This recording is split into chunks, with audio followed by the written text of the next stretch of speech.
morning, everybody. I am Dr. Ishu and I am a neurologist. Today, I want to talk about the epilepsy. Epilepsy is a condition in which there are seizures that are recurrent. So, if a person has more than one seizure, or even if the person has one seizure but a tendency to have repetitive seizures, then the person is called to have epilepsy.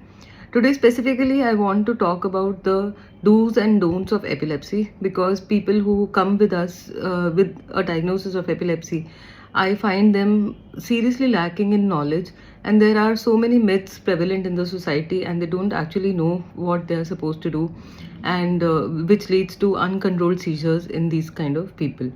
So, a large proportion of these patients are in their younger age groups, in the second and the third decade. They're young kids and they don't understand what is actually happening in their body. So actually, it is not a major disorder. It is just a misfiring and a miswiring in the brain, which leads to recurrent episodes of fits and attacks.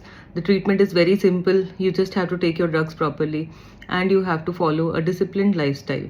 So that is it. So this is the dictum of epilepsy, that you have to take your medications very regularly.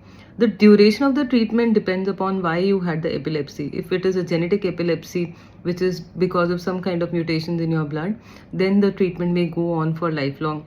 But if it is because of some structural lesion in the brain or some correctable causes, then you may take the drugs for a shorter duration of time, which your doctor will tell you. But regarding the do's, take your medication on time. You have to follow a disciplined lifestyle. You cannot afford late night parties, so you have to sleep on time, you have to eat on time, and no matter what, you have to take your medication on time. And regarding the don'ts, on the part of the parents as well as the children, do not take it as a social taboo, and do not find it as something that you need to hide.